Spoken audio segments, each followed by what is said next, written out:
दूसरे श्लोक ने सुखदेव जी महाराज का वंदन करते हुए उस स्थान पे पहुंचे। नैमिषेषोत्तमासीनो नामभिवाद्य महामतिं तथागतरसस्वादो कुशलो शौनको ब्रवीत्। नैमिषारण्य की पावन भूमि में पहुंचे। 88,000 विश्वों का समुदाय उपस्थित है। उसी समुदाय के मध्य में सूत जी महाराज का आगमन हुआ। देखिए, तीर्थों के राजा का नाम है प्रयाग। जब प्रयाग को तीर्थों का राजा बनाया गया तो प्रयाग के मन में अभिमान आ गया। संसार में आज तक कोई ऐसा व्यक्ति पैदा ही नहीं हुआ महाराज, उस व्यक्ति को पद मिला हो उसके मन में मद न आया। नहीं को अस जन्मा जग माही और प्रभुता पाए जाहि मद, ऐसा कोई व्यक्ति नहीं उत्पन्न। जब प्रयाग को तीर्थों का राजा बनाया गया तो प्रयाग ने महाराज ये घोषणा कर दिया कि जितने तीर्थ हैं सभी हमारे पास इसी वक्त पधारे।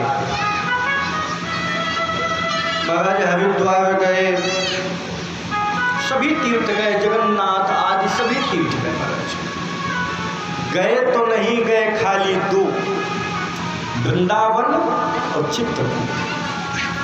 इंद्र ने कहा सभी तीर्थ हमको दिख रहे हैं लेकिन ये दो तीर्थ नहीं दिख रहे।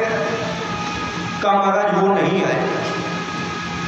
तो उसने भगवान से परिवाद प्रस्तुत किया कि महाराज आपने हमको तीर्थों का राजा बनाया, सभी हमारी सभा में उपस्थित हुए लेकिन वृंदावन और चित्रकूट नहीं आए। भगवान ने कहा देखो प्रयाग मैंने तुमको तीर्थों का राजा बनाया है, अपने घर का राजा नहीं बनाया। वृंदावन और चित्रकूट ये हमारे धाम है, ये हमारे घर है। चित्रकूट मेरी तपस्थली है और वृंदावन में भी लीला स्थली है। वे महाराज वृंदावन जैसा पावन धाम। एक बार मुक्ति ने भगवान से पूछा प्रभु मैं तो सबकी मुक्ति करती हूँ, क्या कभी मेरी भी मुक्ति होगी? मेरी मुक्ति की कोई युक्ति महाराज आप बताओ। तो कन्हैया ने कहा ऐसा करना वृंदावन चली जाओ और जाकर के वृंदावन के उस पावन मार्ग में तुम लेट जाओ। मेरे संतों की, मेरे भक्तों के, मेरे स्नेहियों की चरणों की धूल तुम्हारे ऊपर पड़ेगी तो तुम भी मुक्त हो जाओ। क्यों? क्योंकि वृंदावन धाम अपार रटे जा राधे राधे। वृंदावन धाम अपार रटे जा राधे राधे। वृंदावन धाम अपार रटे जा राधे राधे। वृंदावन धाम अपार रटे जा राधे।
सूत जी महाराज जब उन सौनकादि ऋषियों के मंडली के मध्य महाराज पधारे तो सौनकादि ऋषियों ने महाराज चरणों में प्रणाम किया, स्तुति किया। तो कहा महाराज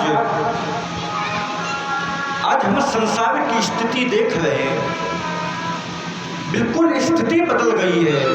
मंद सुमंद मतयो मंद भाग्या उपद्रुता। महाराज लोगों की बुद्धि मंद हो गई है, लोगों का भाग्य भी मंद हो गया है और कोई कर्म करना चाहता नहीं है। तो महाराज हम ये जानना चाहते हैं कि इन लोगों का कल्याण किस प्रकार होगा, क्योंकि काल काल व्याल मुखग्रास ताश निर्नाश हेतवे श्रीमद्भागवतम शास्त्रम कलौ कीरेण भाषितम।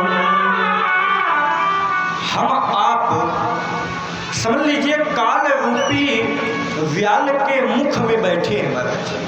व्याल माने होता है सर्प, व्याल माने क्या होता है? सर्प। हम आप सभी काल रूपी सर्प के मुख में बैठे हैं। काल व्याल मुख ग्रास त्रास निवनाश है तवे, उसके मुख में बैठे हुए अनेक प्रकार के कष्ट पा रहे हैं महाराज। तो ऐसा कोई साधन हो जिससे महाराज कलयुग के प्राणियों का कल्याण हो, हमारा भी उद्धार हो। क्यों? क्योंकि चिंता लोक सुखम शुद्ध हो स्वर्ग समोपरा पयच्छति गोपी तो वैकुंठम योगी दुर्लभम। मैं देखिए दो बातें बताई, जो एक होती है चिंतामणि। चिंतामणि का कार्य क्या है? चिंतामणि से संसार की सुख सुविधाओं को मांगोगे तो आपको वो दे देगी। सुरुद्धु स्वर्ग संपदम, यानी कल्प वृक्ष से जो आप मांगोगे वो आपको मिल जाएगा। लेकिन चिंतामणि से आप कहो कि हमको भगवान से मिलवा दो तो क्या मिलवा देगी? क्या विचार कीजिए। कल्प वृक्ष से आप कहोगे कि हमको गोविंद के दर्शन प्राप्त करना है तो क्या करवाएगा? क्या नहीं करवा सकता। ऐसी सामर्थ्य तो महाराज खाली गुरुदेव के ही हाथ में है, जो देवताओं को भी दुर्लभ वैकुंठ की भी प्राप्ति हमें करवा देंगे। लेकिन सावधान तया सुन, मतलब सावधान कहे कर रहे हैं। जब कोई खतरा होता है तब सावधान किया जाता है कि भैया सावधान हो जाओ, वहां खतरा है। लेकिन सूत जी महाराज कह रहे हैं सावधान तया शुरू, तो खतरा काहे का है भैया? खतरा बाहरी नहीं है, खतरा भीतरी है। कथा में अक्सर नींद आ जाती है। क्यों? क्योंकि जब राघवेंद्र सरकार ने कुंभकर्ण का वध कर दिया तो उनकी पत्नी है निद्रा देवी। निद्रा देवी ने कहा आपने मेरे पति को मार दिया, मेरा सबसे मजबूत ग्राहक था, 6 महीना सोता था भैया, सबसे मजबूत ग्राहक, उसका आपने वध कर दिया तो मैं बदला जरूर लूंगी। भगवान ने कहा कैसे लोगी बदला? कहा कि जहां आपकी कथा हो जाएगी वहां जाकर के कोने में खड़ी हो जाया करूंगी, और जो मेरे ग्राहक है मुझको अपने आप बुला लेंगे। पहले ऐसे करता है, ऐसे है? निद्रा देवी कहती है वहां कहाँ आऊं? तो मुंह खोल कर जमुआई लेता है तो निद्रा देवी उसके अंदर प्रवेश हो जाती है। तो जाता ही नींद जुड़ाई हुई, या तो वहीं सो जाएगा या तो वहां से उठकर चला जाएगा। सूत जी महाराज कहते हैं कलयुग के व्यक्तियों की स्थिति बहुत गड़बड़ है। सत्यम नास्ति तपाशोचम दया दानं न विद्यते उदरं भरणी जीवो वराकाकूटभाषिणः। कलयुग के व्यक्ति के अंदर सत्य नहीं है महाराज, सत्यम नास्ति। अब महाराज सत्य कहाँ से रहे? सत्य बोलने यानी झूठ बोलने वाली मशीनें हमारे आपके पास है? अब कहेंगे कौन सी मशीन है महाराज? आजकल जो फोन आ गए हैं मोबाइल, अब तो और खतरा है। पहले 4G था, अब 5G, अब 6G भी आ रहा है, तो इससे ज्यादा खतरा है। फोन आया, हेलो भैया कहाँ हो? चाहे महाराज फतेहपुर में कहिए, महाराज फरीदाबाद मान है, ये तो झूठ बोलने की मशीन आ गई। कलयुग के व्यक्ति के अंदर सत्यम नास्ति तपास, सत्य नहीं है। जो बंदा सो मन का गंदा, माया मोह लोभ का फंदा, सबके हाथों में हथकड़ी और सबको अपनी अपनी बड़ी। बस अपने में ही सब परेशान है। व्यक्तियों के अंदर ना दया है ना दान है, ऐसे जीवों का कल्याण किस प्रकार होगा? सूत जी महाराज कहते हैं, श्रीमद् भागवत कथा का श्रवण आपको करवाएंगे। भागवत के द्वारा आपको परम शांति प्राप्त होगी। इनका एक काव्य है, ये हर पुराण की कथा किया करते थे और एक वक्ता बन जाता, अन्न सुनते थे। कथा के मध्य एक नई विस्तृत चर्चा आई। एक बार नारद जी महाराज पृथ्वी को सर्वोत्तम जान करके भ्रमण करने के लिए निकले। नारद जी चले जा रहे थे, काशी गए, गोदावरी गए, गया गए, लेकिन महाराज कहीं भी धर्म का लेश भी नहीं दिख रहा।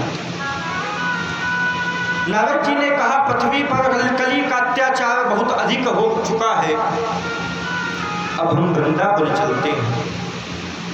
नारद जी वृंदावन गए और वृंदावन में एक उन्होंने आश्चर्य देखा। एक स्त्री, युवती स्त्री, जवान स्त्री बैठी है और दो बुढ़े उसके अगल बगल लेटे हैं। नारद जी ने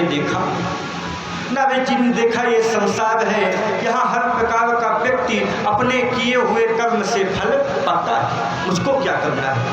भगवान का नाम गुणगान करते हुए आगे बढ़े तो स्त्री ने नारद जी को रोका। भो भो साधु क्षणं तिष्ठ मच्चिन्तामपि नाशये दर्शनं तव लोकस्य सर्वभागहरं पदम्। उन्होंने नारद जी को रोका, महाराज थोड़ा सा रुक जाओ, थोड़ा सा रुक जाओ। क्यों? क्योंकि हमने सुना है कि संत दरस जिमि पातक तरहि, कि संत दरस जिमि पातक तरहि, संत दरस जिमि पातक तरहि, कि संत दरस जिमि पातक तरहि।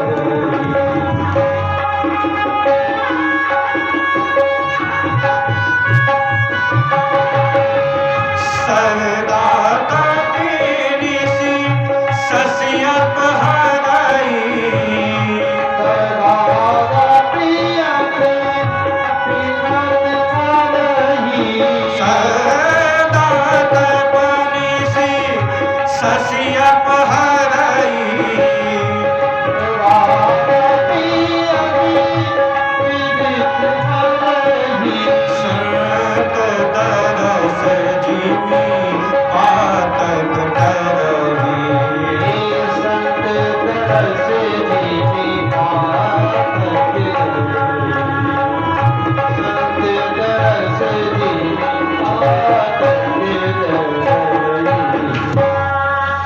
संत दरस जिमि पातक कर। पातक कहते हैं पाप को। संत के दर्शन से सभी पाप नष्ट हो जाते हैं। पातक कर ही नहीं। देखिए हमारे भारत में भी अनेक महान विभूतियों का जन्म हुआ है। पुराने समय की कथा है। एक दिव्य संत इस धराधाम पर थे महाराज। नाम था मधुसूदनाचार्य जी महाराज। उनके पास काली 3 ही वस्तुएं दिखाई देती थी। एक गीता की पुस्तक, हाथ में एक कमंडल और कमर में एक फट्टा लपेटा रहता था लोक लज्जा से महाराज अपने आप को बचाने के लिए। उनका नियम था कि 5 घर में जाते थे, जो मिलता था वो पाते थे, 6वें घर में जाना नहीं। एक दिन संत भगवान का गुणानुवाद करते करते भिक्षा मांगने के लिए एक ऐसे घर में पहुंच गए जहाँ कभी संतों का आदर नहीं होता था, जहाँ कभी भगवान की पूजा नहीं होती थी, जहाँ स्वाहा और सुधा की ध्वनि नहीं होती थी। ऐसे घर में पहुंच गए। वो घर थोड़ी है भैया, शमशान तुल्यानि ग्रहानि तानि। वो घर तो शमशान के समान है जहाँ भगवान का नाम न लिया जाता हो, जहाँ भगवान का कीर्तन न किया जाता हो, वो घर नहीं है, वो शमशान है। स्वामी जी पहुंच गए, कहा माता जी भिक्षाम दे। वो महाराज घर पोत रही थी, उसने ध्यान नहीं दिया। देखिए जो यथार्थ सन्यासी होता है वो 3 बार याचना करता है, 3 बार आपको आवाज लगाएगा। स्वामी जी ने कहा माता जी भिक्षाम दे। तो महाराज उन माता जी ने सोचा बाबा लौट जाए तो ज्यादा नीक है। स्वामी जी ने तिबारा आवाज लगाई माता जी भिक्षाम दे। तो जिस घर से पोते को पोत रही थी उसी पोते को उठाकर संत को मार दिया। संत हृदय जस उपज न का। संत के हृदय में कभी बंधुओं क्रोध उत्पन्न नहीं होता। उन्होंने कहा माता जी कुछ तो दियो, मैं कहता ललकार, पोत मार हमका दियो, तो पोता खेले द्वार। संत ने कहा मैया मैं बहुत लोगों के यहाँ से तो खाली हाथ भी लौट आया था, लेकिन तुमने अपने यहाँ से मुझको खाली हाथ नहीं लौटने दिया। अरे पोता ही तो मारा है महाराज, तो पोत मारी हमका दियो, तो पोता खेले द्वार। आपने मुझको पोता मारा है तो जाओ, मेरा आशीर्वाद है तुम्हारे यहाँ एक पोते का जन्म होगा। वो जो माता जी थी उनकी बहू को आए हुए 8-10 साल हो गए थे, कोई पुत्र नहीं था। डॉक्टरों ने, हकीमों ने, वैद्यों ने उसको बंध्या बाज घोषित कर दिया था, लेकिन संत का महाराज आशीर्वाद, उसने एक सुंदर बालक को जन्म दिया। और उधर संत जी को जो पोता मारा था, संत जी ने उस पोता को जमुना जी में धुला तो स्वच्छ रुई निकल आई महाराज। रुई को लिया और सामने भोलेनाथ का मंदिर था, रुई को दे दिया महाराज और कहा पुजारी जी से निवेदन कर देना कि इसी रुई के द्वारा आज भोलेनाथ की आरती हो। महाराज जब आरती होने लगी तो महाराज वो पोता भी सोचता है कि भावे मेरा सौभाग्य, इसके पहले मैं था एक दुष्टा के यहाँ था तो बढ़िया में पड़े महाराज सड़ रहा था, और संत की कृपा हो गई और संत हमको उठा कर लिया और नदी में धुल दिया, तो मेरे द्वारा ही आज भगवान की आरती हो रही है। कि संत की महिमा होती है बात।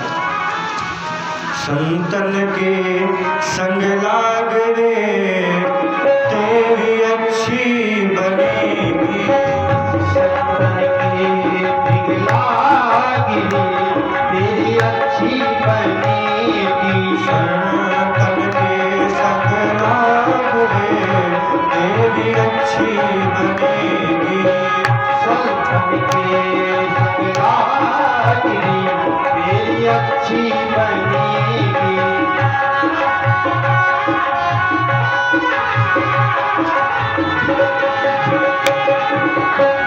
अच्छी बनेगी तेरी बिगड़ी बनेगी, अच्छी बनेगी तेरी बिगड़ी बनेगी, संतन के संग लाग रे तेरी अच्छी बनेगी।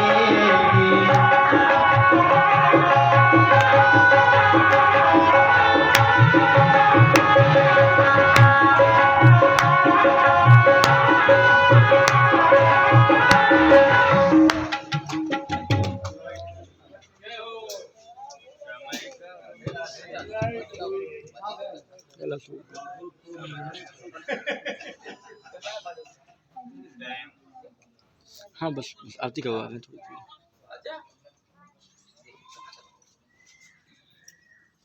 हेलो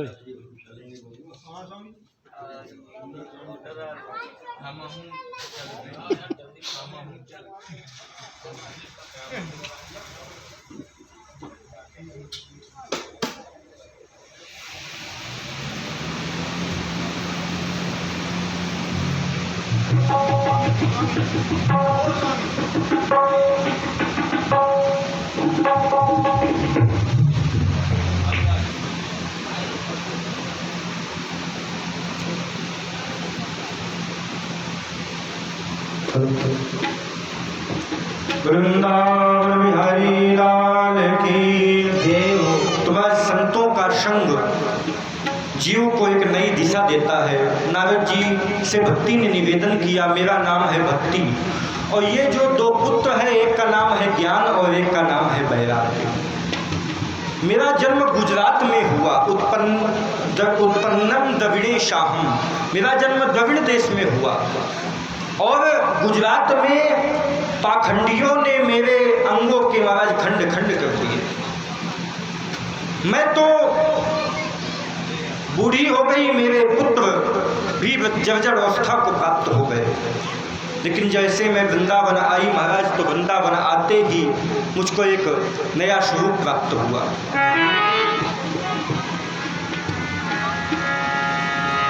और वृंदावन आते मैं तो युवा हो गई, लेकिन मेरे दोनों पुत्र वृद्ध हो गए। और आप ऐसा कोई उपाय कीजिए जिससे मेरे दोनों पुत्र ज्ञान वैराग्य फिर से युवावस्था को प्राप्त हो जाए। तो नारद जी ने उपाय किया, वेद सुनाया, वेदांत सुनाया, बार बार गीता का पाठ सुनाया। तो जब तक पाठ चलता रहे, ज्ञान वैराग्य उठकर खड़े हो जाए, जैसे पाठ बंद हो गया वो पुनः फिर से बेहोश हो जाए। नारद जी ने सोचा चलो कोई ना कोई उपाय तो होगा। तो उसी समय आकाशवाणी हुई, श्रीमद् भागवती वार्ता सप्ताहं वाचनो को। आप सभी श्रीमद् भागवत सप्ताह ज्ञान यज्ञ का आयोजन कीजिए और उस भागवत को सुन करके ज्ञान वैराग्य की बिना युवावस्था प्राप्त हो जाए। अब महाराज सत्कर्म में तो कई साधन आते हैं। किसी दुर्बल की हमने सहायता कर दिया वो भी सत्कर्म है, यज्ञ किया वो भी सत्कर्म है, हमने किया वो भी सत्कर्म है, भगवान की पूजा किया वो भी सत्कर्म है। लेकिन कौन सा सत्कर्म किया जाए जिससे ज्ञान और वैराग्य और भक्ति को पुनः से युवावस्था प्राप्त हो। अब महाराज ये ढूंढते ढूंढते नारद जी विश्व में घूमने लगे। नारद जी ने देखा पाखंड निरता संतो विरक्ता सा परिग्रह।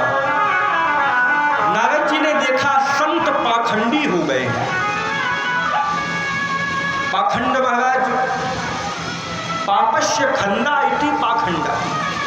हम हैं कुछ और दिखाते कुछ हैं, यही पाखंड है महाराज। मंदिर में जाते हैं महाराज,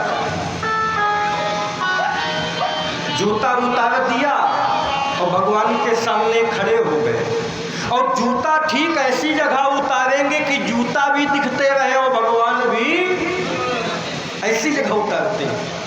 और फिर प्रार्थना करेंगे, तुमेव माता, जूता की तरफ च पिता तुमेव, तुमेव बंधो च सखा तुमेव। ऐसी भक्ति परमात्मा नहीं स्वीकार करते। तो नारद जी ने देखा पाखंड निरतः संतो, संत पाखंडी हो गए महाराज। नारद जी गए, पूछा ये आश्रम किसका है? कहा महाराज ये आश्रम त्यागी जी का है। नाम है त्यागी, संसार में धन दौलत को छोड़ दिया, सब कुछ छोड़ दिया, नाम है त्यागी, लेकिन आश्रम महाराज बना है। आगे बढ़ा, दो चार बच्चे हल्ला मचा रहे थे। कहा महाराज ये हल्ला कहाँ हो रहा है? कहा महाराज हल्ला मौनी बाबा के आश्रम में हो रहा है। आश्रम में मौनी बाबा का हल्ला हो रहा है। थोड़ा आगे और बढ़े,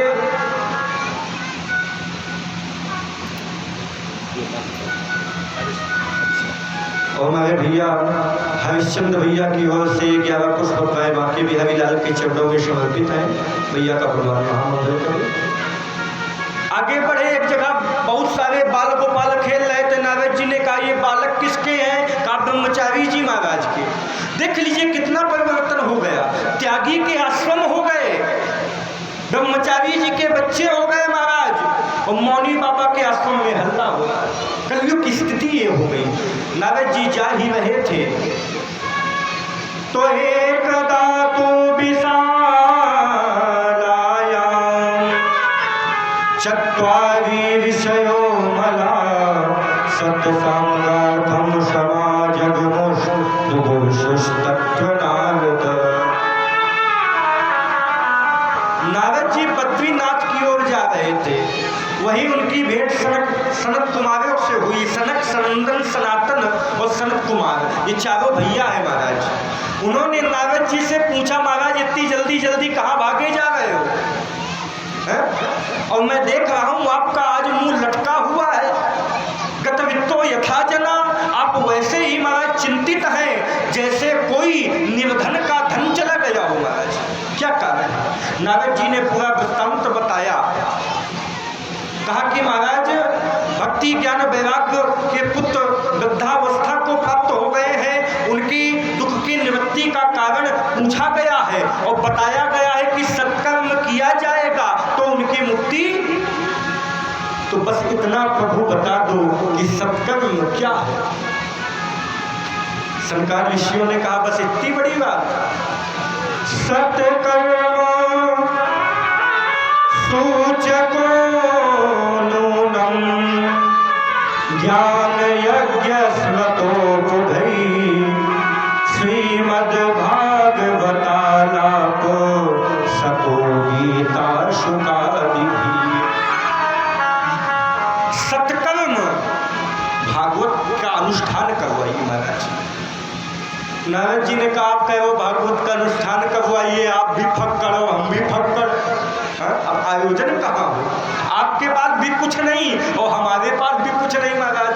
कहाँ से टेंट की व्यवस्था होगी, कहाँ से माइक लगेगा और कहाँ से अन्य व्यवस्था होगी? संत कुमारों ने कहा विशेष चिंता की जरूरत नहीं है, आवश्यकता नहीं है। ऐसा करो तुम थोड़ा ऊपर आओ और हम थोड़ा नीचे आओ और मिलकर हरिद्वार में महाराज आयोजन हो जाए। क्योंकि जितना वृंदावन से जितनी दूर हरिद्वार है और हरिद्वार से उतनी दूर बद्रीनाथ है। तो महाराज हरिद्वार में कथा हो जाए। आप कह रहे हैं महाराज व्यास गद्दी कहाँ से बनेगी? तो एक पीपल का बहुत बड़ा वृक्ष है, उसके चौतरे में महाराज गद्दी बन जाएगी, श्रोता आप बन जाएंगे। प्रसाद की आवश्यकता तो महाराज सुंदर सुंदर पके पके महाराज फल होंगे, उन्हीं को बांट देना महाराज, फल की भी व्यवस्था हो जाएगी। कथा होने लगी महाराज। भक्ति ज्ञान और वैराग्य वृंदावन में महाराज जीर्ण क्षीण अवस्था में पड़े हैं। कथा प्रारंभ हो गई। ये क्या नाम है? और हमारे भैया श्री अनुज कुमार श्रीवास्तव जी की ओर से 11 पुष्प प्राय समर्पित हैं। भैया का भगवान महामंगल करे। देखिए कथा कहाँ हो रही है? हरिद्वार में महाराज। लेकिन कथा का इतना प्रभाव, कथा तो हो रही है हरिद्वार में, ज्ञान वैराग्य है वृंदावन में। कथा के प्रभाव से वो वृंदावन में ही युवावस्था को प्राप्त हो गए महाराज। वो वहीं से जवान हो गए और कीर्तन करते हुए आ गए। देखिए कीर्तन में आपको ताली तो बजाना चाहिए है? इसके दो कारण है। देखिए कथा सुनते सुनते आप लोग को कभी कभी कुछ संदेह हो जाएगा, और संदेह हो जाए तो क्या करना चाहिए? तो कहा राम कथा सुंदर करतारी और संशय विहग उड़ावन हारी। आप लोगों के खेत में महाराज जैसे पक्षी आ जाए तो पक्षी को उड़ाने के लिए क्या करेंगे? ताली बजाएंगे, और ताली बजाएंगे तो पक्षी उड़ जाएगा। तो इसी प्रकार हमारे मन में संशय रूपी पक्षी बैठ जाता है, और आप ताली बजाओगे तो संशय रूपी पक्षी उड़ जाएगा। दूसरा, लोगों को आजकल ब्लड प्रेशर की बीमारी बहुत है। नवल जी को ब्लड प्रेशर की बीमारी, ब्लड प्रेशर मतलब रक्तचाप। एक दिन स्वामी रामदेव जी बता रहे थे, हम देख रहे थे कि जिसको हाई ब्लड प्रेशर की बीमारी हो महाराज, वो रोज आधा घंटा ताली बजाकर भगवान का कीर्तन करे तो ये बीमारी समाप्त हो जाएगी। तो भक्ति ज्ञान वैराग्य कीर्तन करते हुए आ रहे हैं, तो हम आप क्यों पीछे हो? ओम श्री कृष्ण गोविंद हरे मुरारे, हे नाथ नारायण वासुदेव। श्री कृष्ण गोविंद हरे मुरारी, हे नाथ नारायण वासुदेव। श्री कृष्ण गोविंद हरे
आरती की थाली की व्यवस्था कर ले रखें।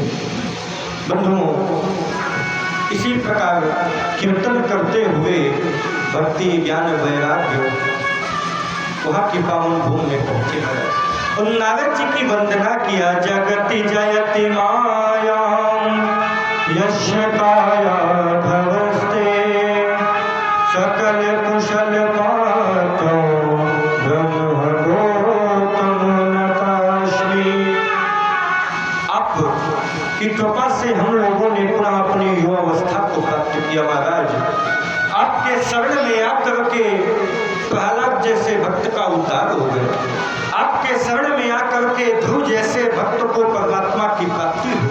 आपकी जय हो, जय हो, जय हो। देखिए,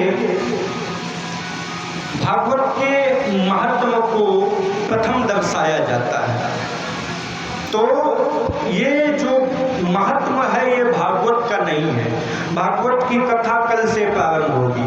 आज तो भागवत का महत्व बताया गया, किस प्रकार भागवत को सुन करके ज्ञान वैराग्य के दुखों की निवृत्ति हो गई। कथा से व्यक्ति के जीवन की व्यथा समाप्त हो जाती है। आज पहले दिन स्वाभाविक है कि विलंब होता ही है, तो आज थोड़ा विलंब हुआ क्योंकि सभी व्यवस्थाएं हो रही थी। तो कल से हम आप सभी कथा का श्रवण करेंगे। 3 से 6:30 का समय ठीक लगेगा मुन्ना भैया?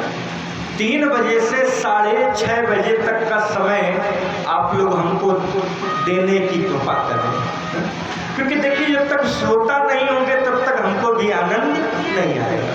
पहले आपके गांव में महाराज आए तो पहले भी थे, लेकिन सेवा का अवसर भोलेनाथ ने इस बार ही दिया है महाराज। और भोलेनाथ अगर सेवा का मौका दे तो हमको लगता है कोई कसर नहीं छोड़नी चाहिए। तो कल आप सभी कथा को आकर के श्रवण करेंगे। 2:30 बजे गंधर्व समाज उपस्थित हो जाएंगे, लेकिन थोड़ा पहले से आएंगे तो संगीत का भी आनंद लेने का अवसर आपको प्राप्त होगा। तो थोड़ा जल्दी से आए, क्योंकि हमारे व्यास जी लीला जगत के महाराज अच्छे व्यासों में गिने जाते हैं। नहीं, व्यास तो बहुत है, व्यासों की कमी नहीं है, लेकिन व्यास जैसे व्यास नहीं है ना महाराज। व्यास एक पदवी का नाम है, तो वैसे हमारे व्यास जी हमारे कौशल भैया सब समर्थ कौशल पूर्ण। अब महाराज कौशल भैया जहाँ हो तो आप सभी आएंगे और कल कथा को श्रवण करेंगे। देखिए कल धुंधकारी की कथा आप सब श्रवण करेंगे, क्योंकि आजकल सारा समाज बहुत ज्यादा आजकल नए जमाने की ओर जा रहा है। अरे भैया जाओ, कौन मना करता है? जाने को कोई मना नहीं करता, लेकिन जो हमारी धरोहर उसको भी तो न छोड़ो। अगर नौटंकी हो जाए तो पब्लिक ना हम आए, लेकिन अब कथा देखिए। अब देखिए कारण एक ये भी है, जो कथा को समझेगा वही तो आएगा। जो नौटंकी के प्रेमी होंगे यहाँ थोड़ी आएंगे। कथा का जो प्रेमी होगा, अब देखिए किसी सब्जी बेचने वाले के पास जाओ आप और पूछो ये जो सोने की चैन है इसके कितने मिलेंगे, तो क्या उस सब्जी बेचने वाला उस चैन के रेट को बता पाएगा? नहीं बता पाएगा। उसी प्रकार सब्जी बेचना जैसे मणियों के मूल्य को नहीं समझ सकता, इस मूल्य को खाली जौहरी ही समझ सकता है। तो जितने हमारे भगवत अनुरागी कथा श्रोती वृंद है, माताएं बहनें सभी पधारे। और इस बार तो उत्सव होगा, हमने व्यवस्था कर लिया है महाराज, झांकियों के भी दर्शन होंगे। भैया आए हैं 2 साल बाद कथा हुई है, तो कोई कसर न छोड़ी जाए, क्यों भैया? तो आप सभी आइए आरती का दर्शन करेंगे। दीपक हो गए, भगवान की भक्ति हमें मंजूर